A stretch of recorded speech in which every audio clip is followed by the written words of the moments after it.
mina bengingayazi indaba ukuthi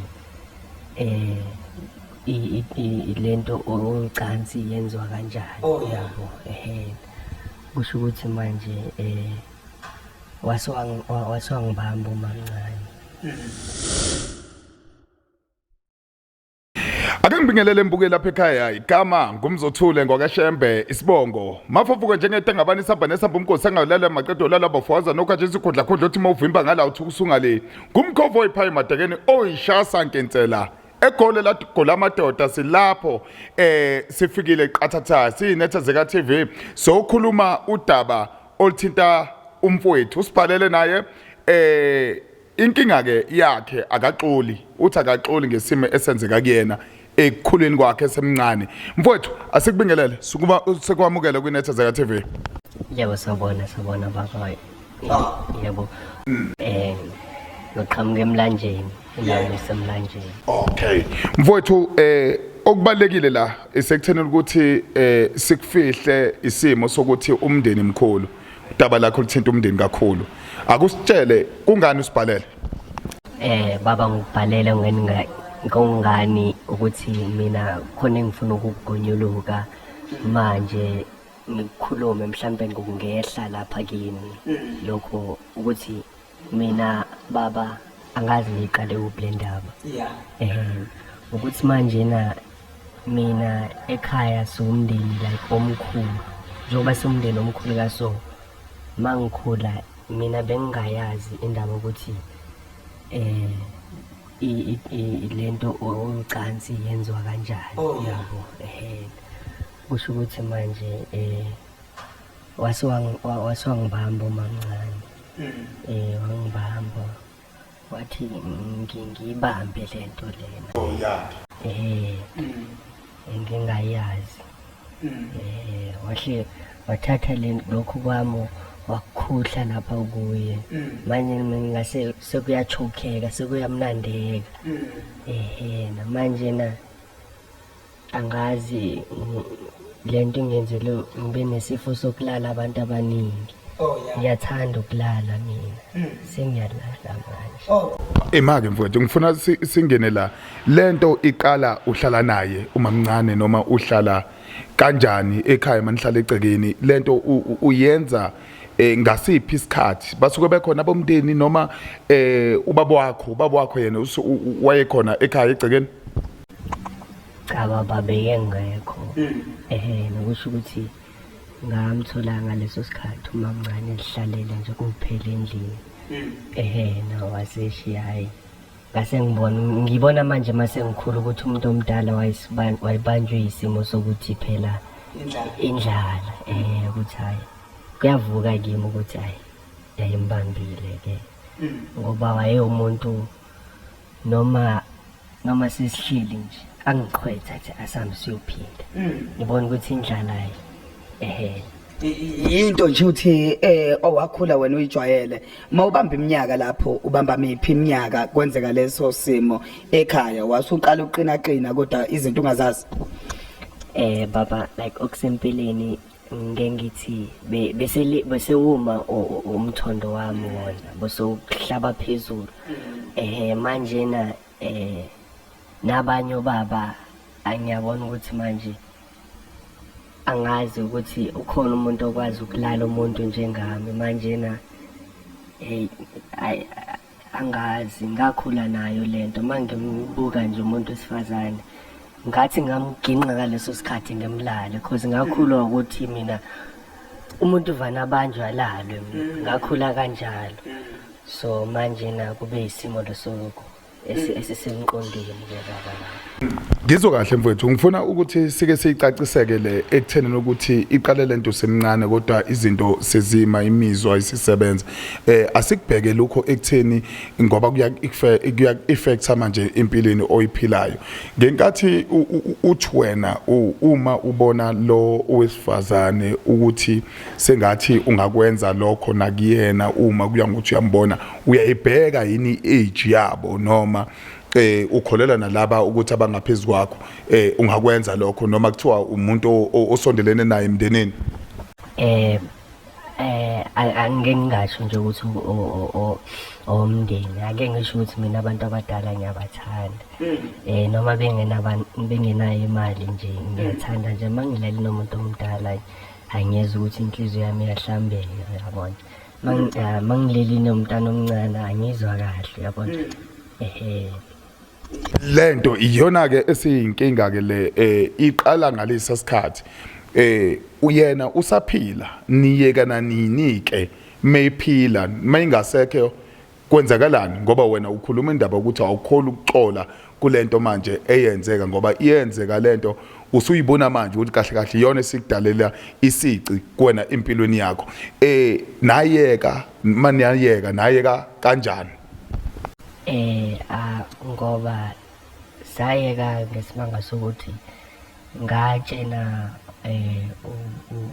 ubaba wasubaba wathi hayi lento lena ngoba eyomndeni masiyifihle yabona sayifihla manje na-ke masisiyifihla kanjalo ngahamba mina bangimuvisa bathi ngahlali nalo muntu ezokunukubeza so manje na mina angixoli kahle hle angixoli ngoba ngithanda abantu abadala ngazi bayangijaja abantu mina ngibona yibo abangilungele mina ngazi ke ukuthi kuzokwenzakalani manje imake yena usaphila noma usekhona umamncane usaphila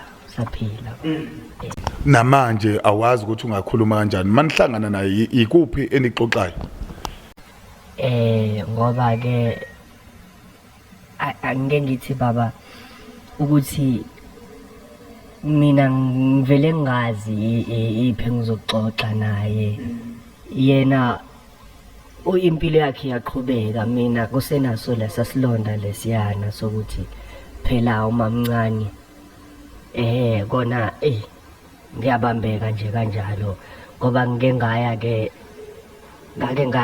e-police station ngathi ngiyaya ngajika sengisemnyango ukuthi ngiza manje sengimdala ukuthi umuntu uyakhona ukuboshiswa ngajika sengisemnyango impela wona baba wami ngoba angazi ngiyibulale yini ngihenge mina or kuyenzakalani manje uzwa kahle mnteka baba ngoba egcineni kwesinye isikhathi ezinye zezinto suke sezinamathele mhlawumbe engqondweni abantu abaningi bayadinga ukululekwa ngokwenqondo uma kwenzeke isimo esikanjalo ukuze leyo nto ingahlali engqondweni kakhulukazi nje maso umuntu omusha ubhizi nabantu asebekhulile abantu asebebadala leyo nto isukunamathele kakhulukazi emncaneni bakho ungazi wena ukuthi yakunamathela kanjani ngoba siyixoxa nje namhlanje ufuna idlule lento ufuna yehle emahlombe akho usuke waya yini kubantu abama-psychologic bani noma abazokwazi ukuthi bekululeka ngokwengqondo ngike ngazama wena baba wami ukuya kubo bangitshela ukuthi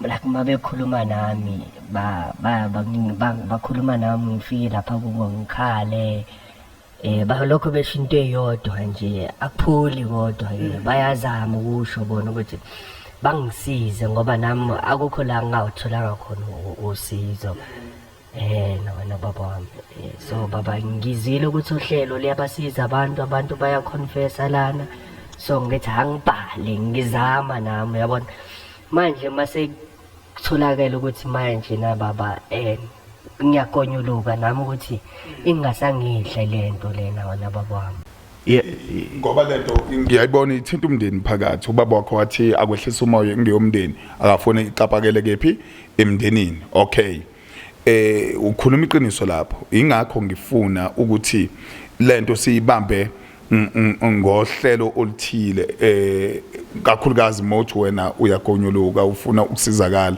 ezintweni kanje ngoba egcineni kunzima ekuthenini ukuthi ungaletha umuntu ongangoma wakho ekhaya uthi unkosikazi noma intombi noma wazeka ukuthi wenza kanjalo ngoba umndeni ngeke ukwethembe ngisho ukubona obaba bakho ngeke bekwethembe uma wenza into kanjalo wena bayasazi isimo sakho manje sokuthi ubhizi nabantu abadala hayi ngengazama ukuthi kusho ukuthi ngihambe ngiye nomuntu omudala lapha ekhaya kithi bafika lapha ekhaya kithi bangitshela ukuthi hayi lo muntu omdala mina base bembuza ukuthi ngifunani enganeni. Kwasho ukuthi ngeke ngaqamba amanga kuye kanti yena beke ngayazi. Wangibona nje vele nguyindoda nje endala. Bambuza hayi wasesho ukuthi hayi umfana lo naye ngimthandile ngoba naye lo muntu lo omdala nginaye sasithandana okunye ke ube uthisha wami ke esikolweni lo munye ngaphinde ngahlangana naye esikolweni le ndawo. Kodwa wena baba wami mina ngibona ngathi yakulandela lento. Abantu abadala mama bebelala nami nothisha wabelala nami nje wavele wavala eklasini wangenza lento. Kulungile mfowethu, siyaluzwa udaba, siyazi impela ukuthi akuyona into emnandi kakhulu, kodwa ukuze kudlule lo daba kukhona lapha udlule khona ezintweni eziningi ngoba ezinye zezinto zenzeka ngezinye indlela uyibona leyo, kodwa le ukuthi idlule kuwena ngendlela futhi nawe obona ngayo ukuthi izodlula ngayo, ngoba kwesinye isikhathi uzoyibona indlela thina sethi hayi iya kule ndlela ingadluli, kodwa uthi uyangena kwenye idlule. Kodwa ke okwamanje ungathini kumuntu osemusha, umuntu bakuma social media, abantu uma kwenzeka izici kanje kubantwana bamantombazane zenzeka nabesilisa kuyenzeka, awudlulise nje ukuthi ungathini kumuntu osibukela njengamanje ekuthena ukuthi umuntu akangathuli nodaba ekubeni lento imhlukumeza? Bengisho ukuthi mina baba uma bethola lento bakhulume, bangayifihli, bangayigodli lento lena, bavele batshele amaphoyisa, babatshele ukuthi lento iyabahlupha. Ngoba okwesinye isikhathi abantombazana uthola ukuthi esikhathini esiningi kuyenzeka nabafowethu laba abanye abangabafowethu baphinde balalwe ababhuti abadala, uyabona, iyenzeka, yabona. So bakhulume because mina ngabe ngasizakala kube ngakhuluma wena bhuti, manje zange ngakhuluma mina nje makithana. Kahle ngizwa kahle mteka baba, kulungile. Kunjalo mbuke lapha ekhaya sibonga ithuba nangendlela ukuthi usondelile sazokhuluma, ezinye zezinto zikhona emakhaya hlezi zibonakala endaweni ezithile. Siyazazi einkundleni zokuxhumana kuyavela uthola ukuthi nezinsizwa beziya endaweni athile, kwenzeke nakuzona uthola ukuthi nazo kukhona abayiqinelayo abadala abaphila leyo mpilo bayikwenza kuzona. So kubalekile ukuthi lento ikhulunywe idlule. Le iNethezeka TV na ungasibhalela uthi Nethezeka TV, ungena lapha ku email yethu uthi kwahlalunethezeka@gmail.com, phinde ungene einkundleni zokuxhumana usibhalele udaba olukanje lisuke lifuna ukulandelelwa ekutheni ukuthi lulandeleleke sifike esiphethweni nasekugcineni kwalo udaba. Igama lami ngingumzothule ngwakashembe Sibongo, mfowantliziyo eyimashumshumi ayiphinde idibane nangesinye isikhathi. Le iNethezeka TV.